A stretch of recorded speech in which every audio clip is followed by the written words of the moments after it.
You are welcome to our Open Heaven Daily Reading. Today being Monday, March 11th, our topic says, Anointed Hands.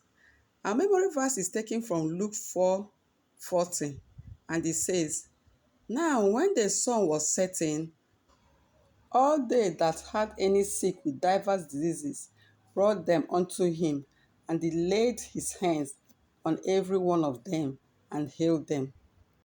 Our Bible reading is taken from Exodus 17, from verses 8 to 13. Remain blessed as you listen.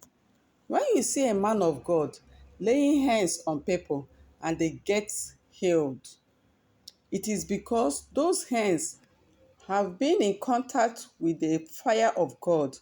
Ordinary hands become anointed once they come in contact with the fire of God. In Exodus 3, when Moses threw his rod on the holy ground, it became a serpent, and the Lord asked him to pick the serpent by the tail.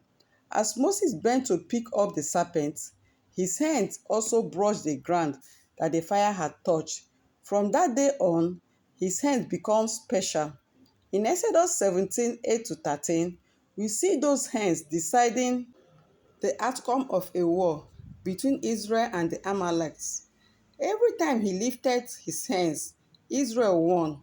But when his hand got heavy and were going down, the Amalekites began to win. Aaron and Hur were with him. They had 4 hands combined, but they knew that Moses' hands, which had touched the holy ground, were different from ordinary hands. So, rather than lift their own hands, they helped Moses keep his hands up.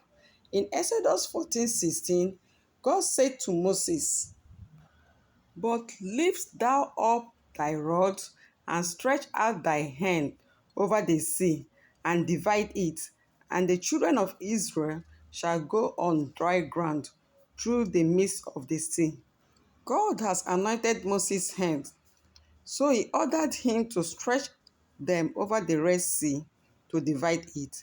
So in Exodus 14:21, when Moses stretched out his hand over the sea, it had no choice but to part into two. In Deuteronomy 34:9, those hands also transmitted wisdom into Joshua. And Joshua, the son of Nun, was full of the spirit of wisdom, for Moses had laid his hand upon him, and the children of Israel hearkened unto him, and did as the Lord commanded Moses. The power of God turned the ordinary into extraordinary. If you read John 9:1-7, when Jesus saw a man who was born blind, he spat on the ground, made some mud out of it, and anointed the blind man's eye. Ordinary mud can become anointed mud. It all depends on whose hand the mud is in. Your hands can also become anointed today, but first, they must be holy hands. Psalm 24:3-4 says that only those who have holy hands can ascend into the hill of the Lord, where they can come in contact with the fire of the Lord. Reflection for today. Do you have holy hands? The fire of God can only rest on holy hands.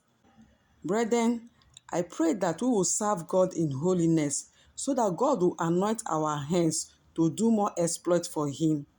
Bye for now and remain blessed.